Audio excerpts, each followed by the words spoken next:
Terminator. Judgment Day sam odgledao u bioskopu pre početka rata.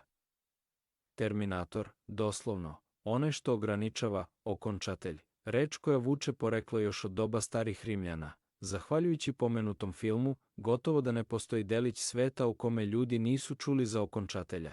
Takođe, još ranije, u opšti govorni vokabular ulazi još jedna reč, Rambo, prezime glavnog junaka filma First Blood, snimljenog 1982. godine. Ove dve reči su davno pre početka građanskog rata kružile Balkanom, izvršile određeni uticaj, ušle u poslovicu i postale neka vrsta novokomponovane narodne tradicije. Postoji i treća nezaobilazna reč, reč ruskog porekla.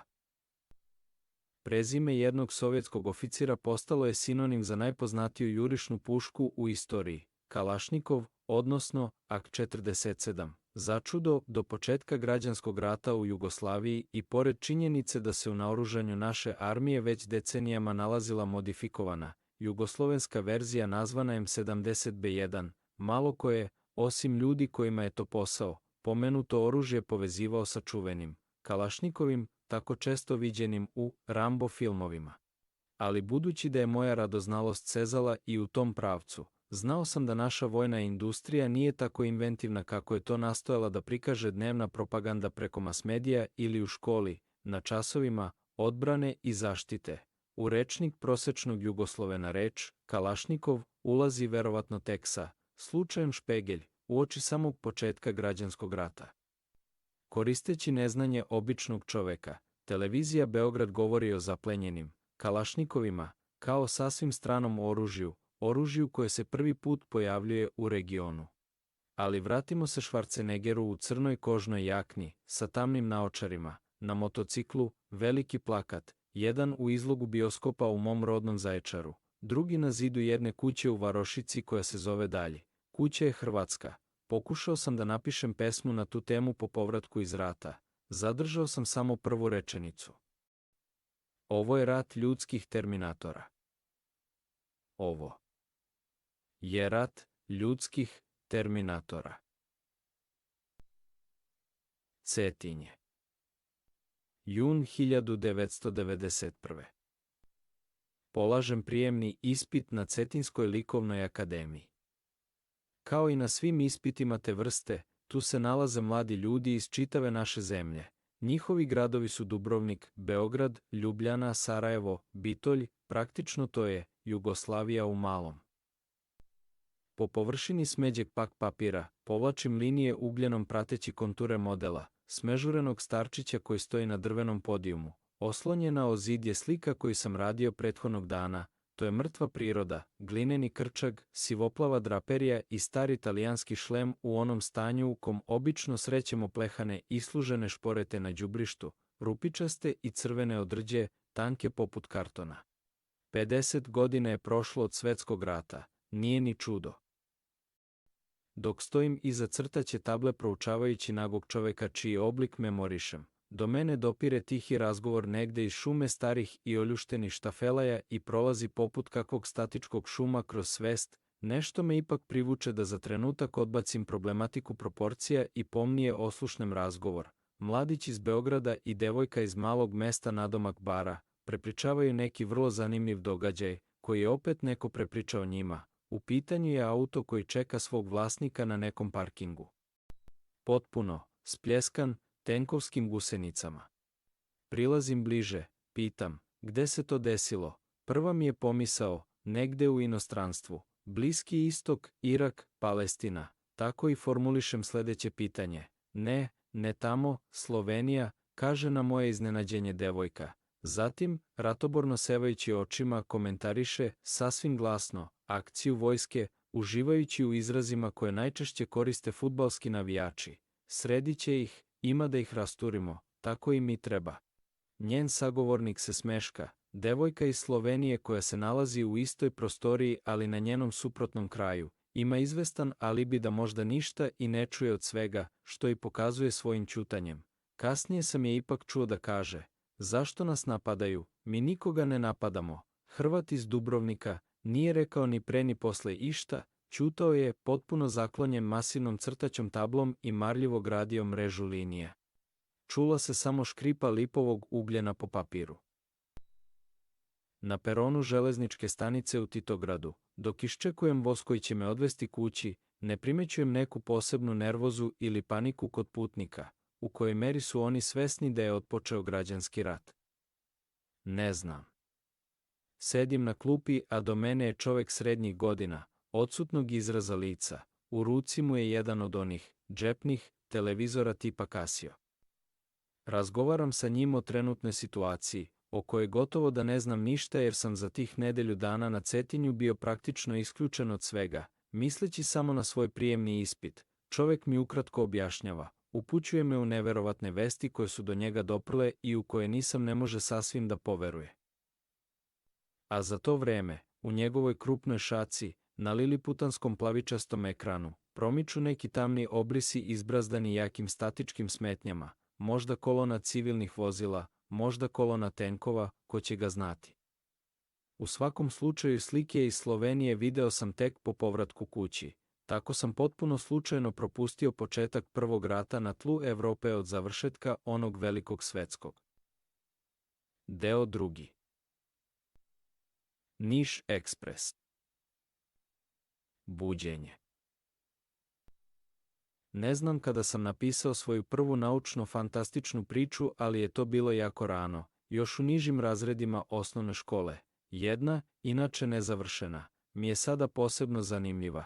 Imao sam 17 godina kada sam inspirisan romanom Smrt trave, britanskog autora Johna Christophera, pokušao da na papiru stvorim jedan, kako sam tada mislio, prilično neverovatan scenario.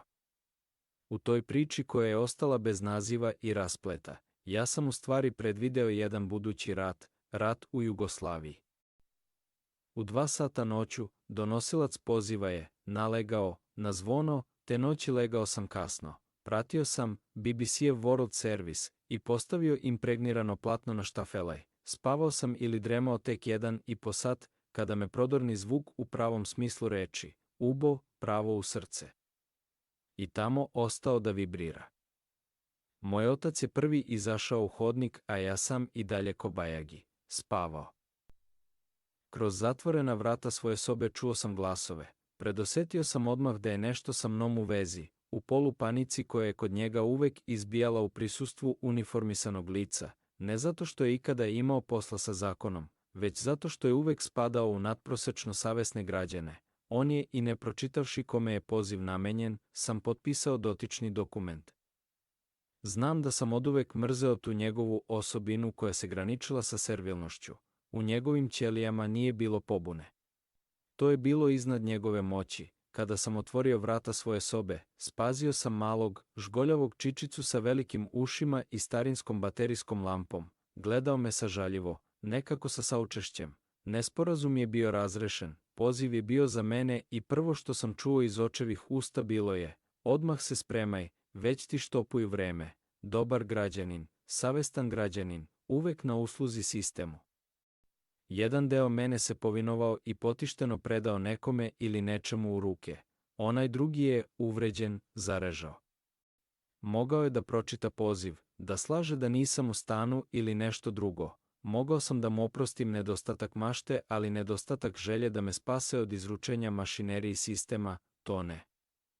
Moja majka je pristavila lonče za kafu dok sam se oblačio. Uniformu nisam imao jer je nisam ni zadužio. Prošle su 2 godine od mog dolaska iz armije. Nisam očekivao, kao što to obično i biva, da ću se tako brzo opet naći u sivo, maslinastoj košulji. Psovao sam vezujući pertle na patikama. Mislili su da sam uplašen, a bio sam ljut, kivan na ceo svet. Kolima smo pošli do kasarne. Kasarna.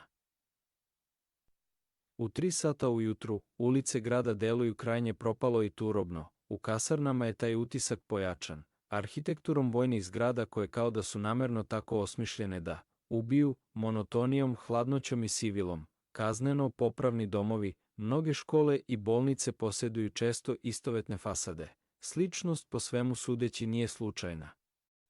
Jednom sam napisao: škola je fabrika za programiranje ljudi i njihovo uspešno uklapanje u sistem. Zatvor je fabrika za reprogramiranje ljudi čiji je program pogrešan, zastareo ili iz nekog drugog razloga ne odgovara sistemu. Konclager je fabrika za fizičko uništavanje ljudi čiji se program ne da ispraviti ili je reprogramiranje presporo i ne obećava. Kasarna je u stvari nešto između škole i zatvora. Rukujem se s ocem i krećem prema kapiji. Ja sam na pokretnoj traci. Niš. Iz kasarne su nas stotinak spakovali u 2 autobusa i uputili na adresu garnizona u Nišu. Bilo je u tom paketu veterana, okolo naokolo, vežbi koji su prepričavali lovačke storije, što je predstavljalo gimnastiku za opuštanje nerava, kao i ćutljivih, zabrinutih ili čak ravnodušnih lica, lica zgužvanih od umora i pomirenih sa sopstvenom zlehudom sudbinom, mahom radnici, nešto pravih seljaka, sve ostalo spada u klasu rariteta. Dok posmatram nemački koncentracioni logor, Crveni krst i zarđalu, izuvijanu bodljikavu žicu pod prvim zracima sunca, kroz musava, prljava stakla autobusa, šofer se okreće prema nama i važno klima glavom.